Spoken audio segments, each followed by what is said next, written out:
Hey guys, it's me Lunar, and today I wanted to go over the new Firestorm update for Battlefield 5 and what changes you can expect to happen in the update. The update contains improvements over a wide variety of features, such as tweaks to vehicles, soldiers, and weapons. They've also improved Firestorm in several ways, and we're going over all of it. If the video is useful then, a like is very much appreciated. We'll start then with the Firestorm specific changes. After you finish a game, the ending is a little anticlimactic, so the devs have made some improvements to the V for victory at the end, which you can see in this clip here. They said it's an improvement, but to be honest, it's still a little dull, so I'd still be happy for them to make some more improvements to that. Increase the armor plate carry limit.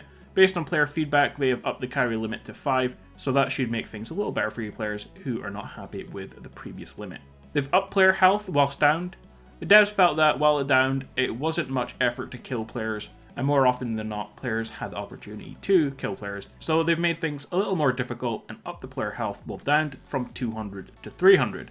So you might think twice about instantly killing down enemies, either before their teammates are killed, or if you have low ammo. More XP. When compared to other modes, Firestorm wasn't showing to be quite where the devs wanted it to be in terms of XP gained. Other modes offered much higher XP for the time you spent playing them. So they've done some balancing here to ensure that players still on the road to rank 50 are set to be more fairly rewarded for their time in Firestorm. Although the devs don't go into exactly what changes they've made and how much XP you'll now get for playing Firestorm. Fixed permanent vehicle death. So for Battlefield 5, vehicle death equal being completely dead. In this update though, you'll find that your body is pushed outside of the vehicle so that you can now be revived in duels and squads by your teammates. This fix is also coming to all the other modes of Battlefield, so it's across the entire game that will now apply. For other Firestorm specific changes, well, they've fixed an issue that was letting players leave and rejoin a game through their squads. Players are now able to use weapons and gadgets while in the Schwimmwagen passenger seat if they entered it while being in water. They fixed a bug that would sometimes make it look like a dead player was crawling or being alive while prone.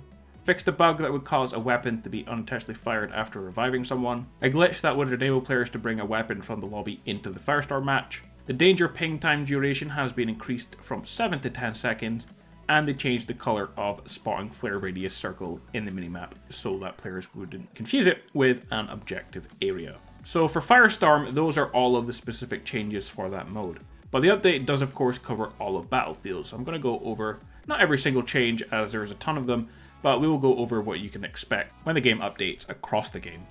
For vehicles, they fixed the Valentine autoloader specialization, fixed the position of the muzzle flash for most vehicles, updated the smoke screen for the Panzer 38T and Staghound, made vehicle equipment smoke a bit more useful with a larger area effect, improved the visual effects of the 20mm cannon. The bleed out state is no longer triggered if players choose to redeploy while they're in the Top Gunner seat. Also, if you're in the Top Gunner seat, your damage reduction has been increased, so you should survive a little longer. Tank turret speeds have changed, around 10% slower. The Blenheim now has a 500 and 1000 pound bomb instead of 250 and 500, and the 50 cal has also been upgraded.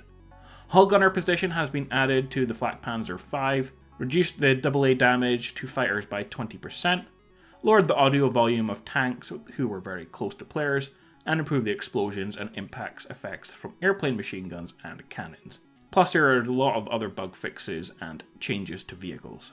For weapons, gadgets and specializations, the lateral sights are no longer missing a part of their scope, the cooldown for the syringe no longer breaks when entering or exiting a vehicle, removed an unintended delay when switching between the primary weapon and sidearm, the syringe should now always be visible when performing a revive, switching firing modes is now more responsive with a controller, changed the way the camera recoil works. SMGs and assault rifles, they have changed the way dispersion increased while firing in ads. Basically, all it means is that short burst fires are now more effective, while long bursts or mag dumps are a bit less effective for those weapons. Added more sounds for hitting objects with weapons, increased smoke thickness slightly, fixed a bug that in rare cases would make place gadgets such as supply drops disappear, improved the netcode for bullet trajectories, fixed a bug that would cause the M30 drilling barrel to disappear after firing the Panzerfaust, fixed an audio issue for the bayonet charge, fixed an issue with the revolver MK4 missing one of its bullets while in water. The urban blue skin no longer affects the extended magazine size on the ZK383, improved the animation when the player uses the bipod, fixed a bug that would sometimes cause weapons to not auto-reload. AT mines now also do damage to vehicles if the vehicle triggers them, improved explosive damage to more consistent damage to moving targets, and made shooting through barbed wire more consistent. Changes to soldiers then, starting with changes to the way that you land. Landing rolls aren't tied to vault anymore, and they can be triggered from a simple fall by pressing the crouch button when hitting the ground. Players can trigger a landing roll if they hit the ground from a high enough fall. A landing roll reduces fall damage by 40 health points. The first person landing roll animation has also been updated, and to balance out a heavy landing against the landing roll, they've also made the animations a lot shorter. For other soldier updates, they've disabled the vault fail hand reach animation. Players can now be revived after getting killed in a vehicle. Suppression no longer delays the activation of passive healing. They have reintroduced a healing effect that will only be visible at the edges of the screen when the player is concurrently healing. Improved how soldiers hold their weapons. The grenade throw animation is now played if player decides to throw a grenade while also having a deployable gadget. Improved the position of the sidearm on the soldier's hand when transitioning into the laying down effect. Fixed an issue with the medic class where after striking the smoke grenade and then throwing medpacks, the throw animation would not play. Improved the interaction between soldiers and usable objects, and fixed various smaller other bugs.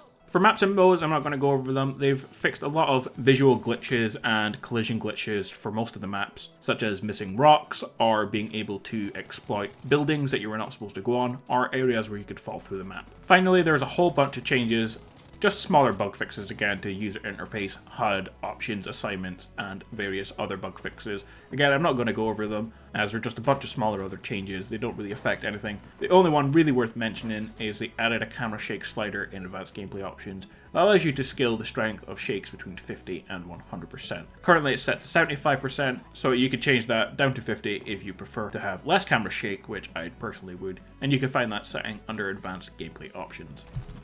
So guys, those are all of the changes in the upcoming Battlefield 5 update for Firestorm, and of course all the other changes applied to the rest of Battlefield as well. Let me know what you think of all these changes in the comments below. Are you happy with the progress of the way Firestorm's going specifically? They haven't really added in much new content to that mode, and I've seen quite a few players complain about that, so let me know what you think in the comments.